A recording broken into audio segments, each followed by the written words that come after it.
Welcome to my class, students. We are doing English first flight and the chapter itself is his first flight, and now we are doing summary of the chapter. Now his first flight, हर पहली चीज बहुत special होती है और ये जो story है एक छोटे से मैं आपको बाद में बताऊंगी. It's a first attempt to fly और सक्सेसफुल अटेम्प्ट टू फ्लाई, और वो जो फ्लाइट है, वो जो उड़ान है, वो कितनी स्पेशल है, उसमें कितना उसमें एडवेंचर है, कितना उसमें एक्साइटमेंट है, ये सब लेखक ने इतने अच्छे से इस पर्टिकुलर स्टोरी में एक्सप्लेन किया है जैसे उन्होंने खुद ही वो फर्स्ट फ्लाइट लिया हो. So it's a marvellous story. आप उसकी पूरी स्टोरी जो है अपने चैप्टर में पढ़िएगा. मैं यहाँ समरी कह रही हूँ और समरी एक डिटेल्ड समरी है, and you will enjoy the story. Let's start now. First we will start our the author. Liam O'Flaherty, 28 अगस्त 1896, 7 सितंबर 1984. तो लियाम जो थे उनका जन्म हुआ था 28 अगस्त 1896 में और उनका देहांत हुआ था 7 सितंबर 1984 में. Was an Irish novelist. वो आयरिश नॉवेलिस्ट थे एंड शॉर्ट स्टोरी राइटर, और वो शॉर्ट स्टोरी लिखते थे. And a major figure in the Irish literary renaissance. तो जो आयरिश जो लिटरेचर है वहाँ जो परिवर्तन आया था, उस परिवर्तन के दौर में इनका जो लिटरेचर था उसने इन्हें मेजर फिगर बना दिया था. He was a founding member of the Communist Party of Ireland. Communist Party of Ireland के founding member थे. His works combined brutal naturalism. Brutal naturalism, nature भी कितनी ब्रूटल हो सकती है, कितनी कठोर हो सकती है, वो उन्होंने अपनी कहानियों में दिखाया है. साइकोलॉजिकल एनालिसिस, हर एक व्यक्ति का, हर एक पक्षी का, जो भी उनके कैरेक्टर है उनका इन्होंने साइकोलॉजिकल एनालिसिस किया है. Poetry and biting satire with an abiding respect for the courage and persistence of the Irish people.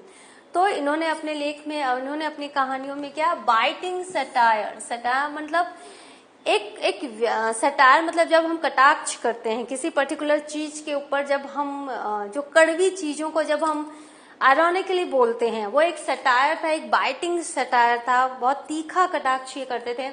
with an abiding respect for the courage and persistence of the Irish people. लेकिन इसके साथ साथ इनको respect थी, करेज और जो persistence थी Irish लोगों की, उनके प्रति इनको बहुत ही रिस्पेक्ट भी था. तो ये सब इन्होंने अपनी कहानियों में, अपने लेख में लिखा है. He was considered to be a leading figure of the Irish Renaissance.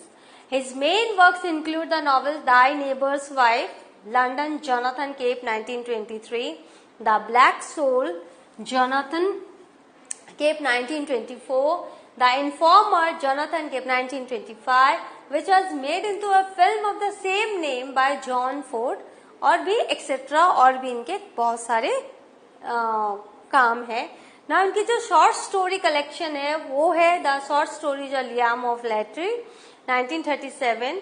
ये पब्लिशिंग डेट है, ये जो आप देख रहे हो, these are all publishing date. Two Lovely Beasts and Other Stories, London, Victor Gollancz, 1948, etc. तो ये इनकी किताबें हैं, ये इनकी कहानियां हैं, इनका काम है. अब ये वो ऑथर हैं लियाम जिन्होंने हिज फर्स्ट फ्लाइट लिखा है. Now, this story about a family of seagulls. Seagulls, पक्षी. ये जो स्टोरी है वो फैमिली ऑफ सीगल की है. वहां पर जो फैमिली में कौन कौन से मेंबर है, they can all fly except the youngest male. उस फैमिली में मम्मी और पापा हैं, भाई है, बहन है, तो वो सब उड़ सकते थे. They can all fly except the youngest male. लेकिन उस फैमिली का जो सबसे छोटा जो सीगल था, मेल सीगल, वो उड़ नहीं पा रहा था. Who has tried several times but to no avail. उसने बहुत कोशिश की थी लेकिन वो फिर भी कामयाब नहीं हो पा रहा था.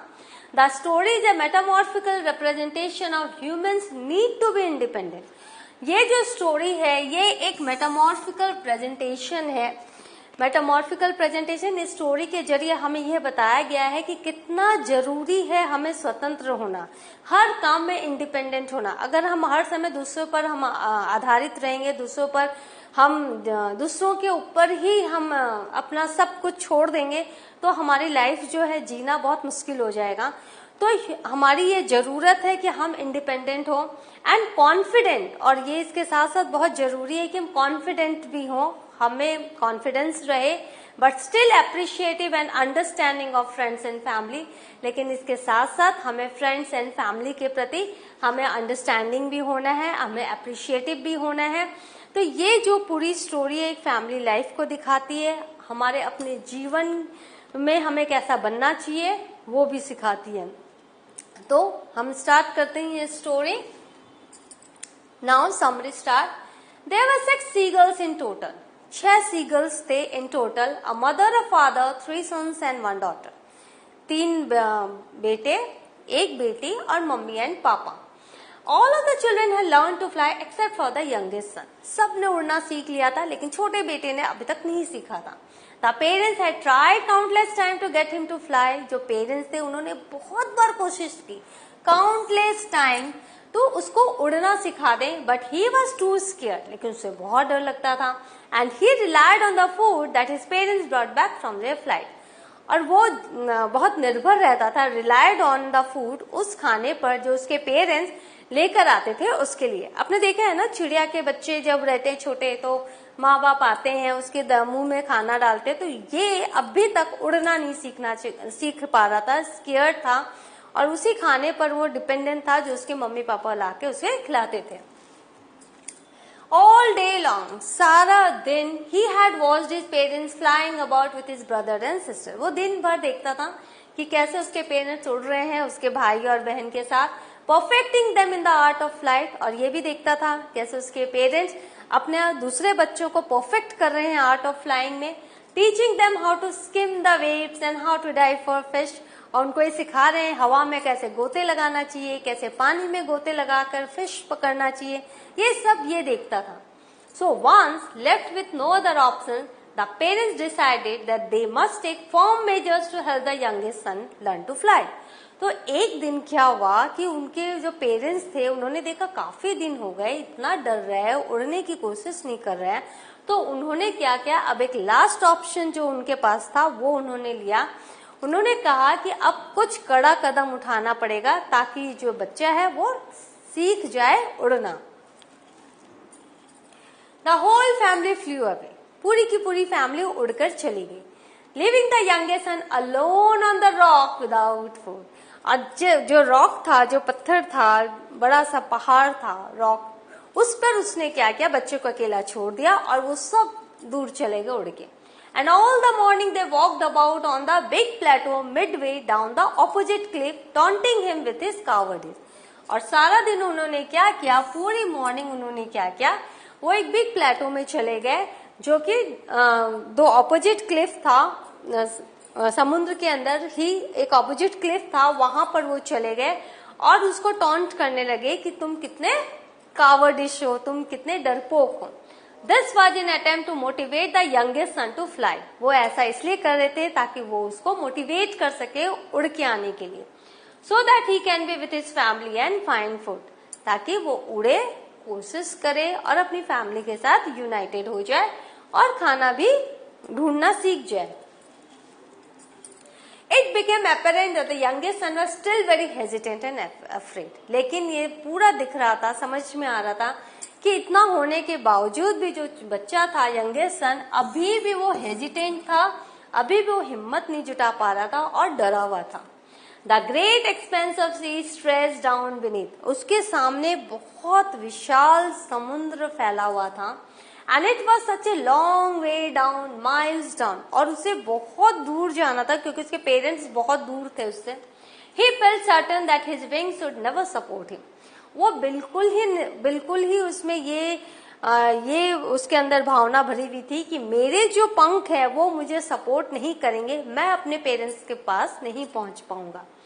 He felt certain that his wings would never support him. आप ये देखो, वो पक्षी है, विंग्स इसलिए है कि वो उड़े, हमारे पास विंग्स नहीं है उड़ने के लिए। वो पक्षी है, उसके पास विंग्स है उड़ने के लिए, लेकिन उसके अंदर वो भाव नहीं है कि ये जो विंग्स है ये उसके उड़ने के काम आने वाली है। वो बहुत ही डाउटफुल है about the wings. So he bent his head and ran away back to the little hole. तो उसने क्या किया, बोला मम्मी पापा को जाने दो.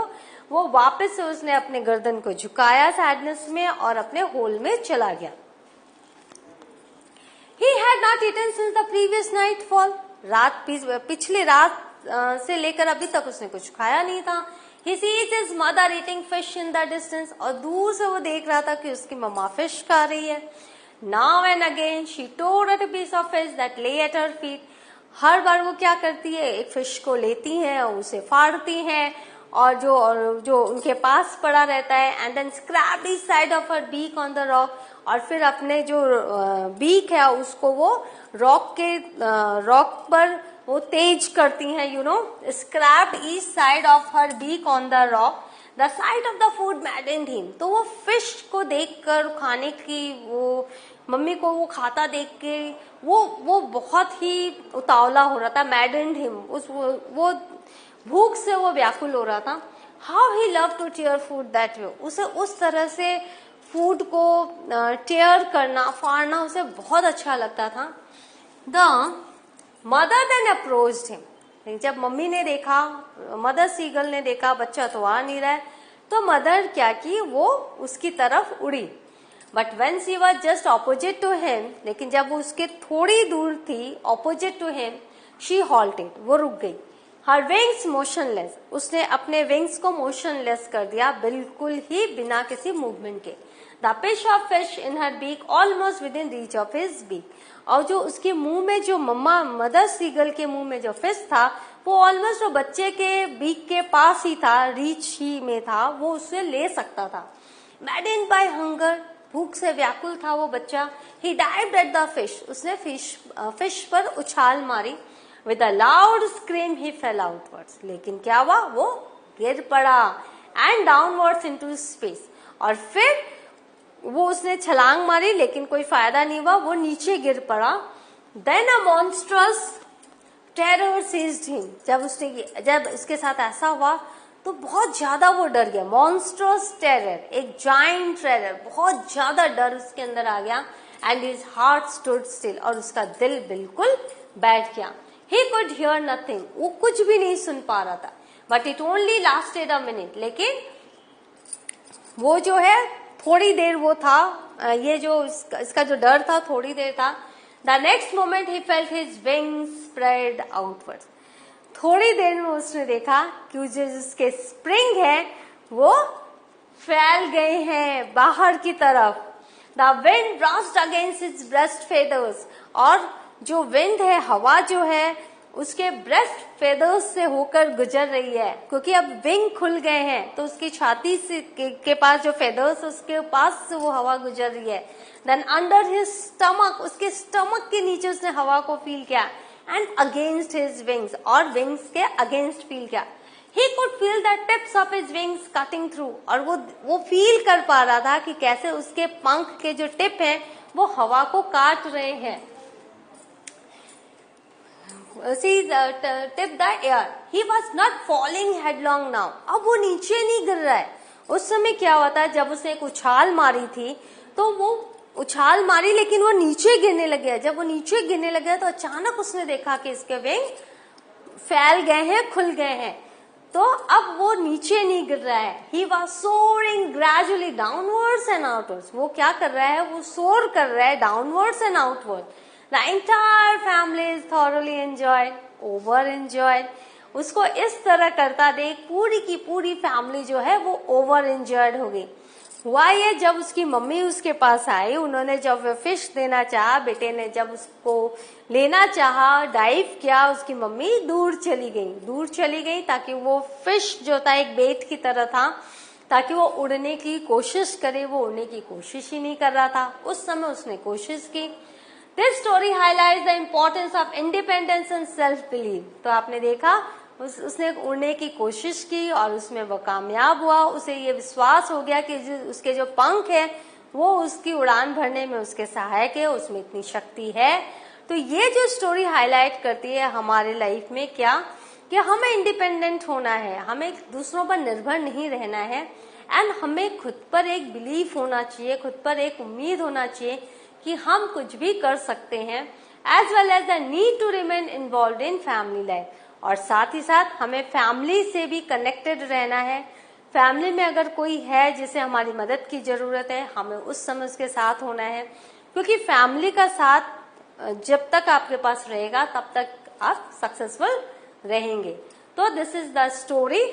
तो क्या हुआ था, जब उसने देखा था कि उसने जब अपने पंख को खोलने की कोशिश की थी, तो आपने देखा हमारी जो फैमिली लाइफ है उसके साथ हमें कनेक्टेड रहना है, कि जो कि फैमिली है वो हमारे हर अटेम्प्ट में हमारे साथ है, हमारे सुख दुख में हमारे साथ रहती है।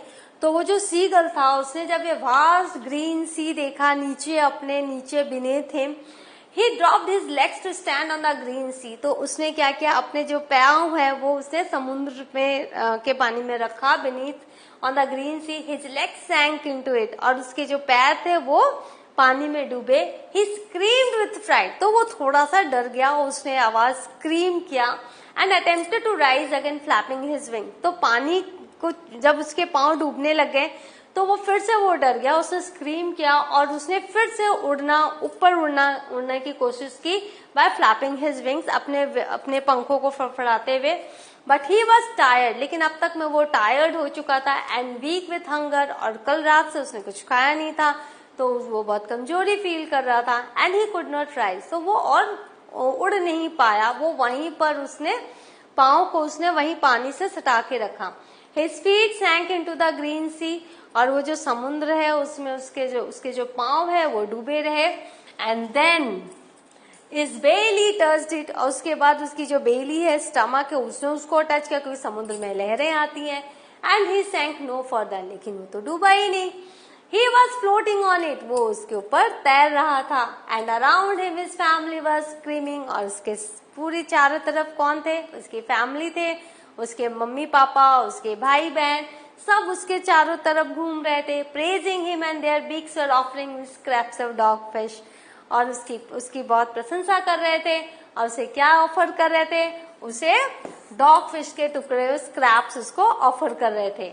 He had made his first flight, तो उस दिन उसने देखा, उसने महसूस किया कि हाँ, मैंने अपनी पहली उड़ान भरी। अगर आप कोशिश ही नहीं करोगे तो आप कैसे वो काम कर सकते? तो कोशिश जो है वो बहुत जरूरी है। आप जब भी कुछ नया काम करते हो, एक डर रहता है, वो बहुत ही स्वाभाविक है, हम सबके अंदर वो डर रहता है। लेकिन अगर आप वो कोशिश ही नहीं करोगे उस उड़ान को भरने के लिए, आपके पंख कैसे खुलेंगे? आपको पता ही नहीं चलेगा कि आप में कितनी पोटेंशियलिटी है। तो यही है मेटामॉर्फिकल रिप्रेजेंटेशन ऑफ ह्यूमन लाइफ, कि हमें अपने आप पर विश्वास करना है। तो उस दिन उसने अपनी फर्स्ट फ्लाइट ली, और लेखक जो है वो सी लाइफ को बहुत ध्यान से देखते थे, उनको बहुत इंटरेस्ट था सी लाइफ में, तो उन्होंने जरूर ऐसा किसी देखा होगा, उन्होंने इतनी सुंदर कहानी हमें बुन कर दी। So the chapter comes to an end. ये समरी है, आपको पूरा चैप्टर पढ़ना है, आप डिटेल में पढ़िए, क्योंकि आपको एक्सट्रैक्ट बेस्ड क्वेश्चंस आएंगे, और ये समरी आपको मदद करेगी लॉन्ग आंसर लिखने में, और जो 80 वर्ड्स आप जो आंसर लिखते हैं उसमें।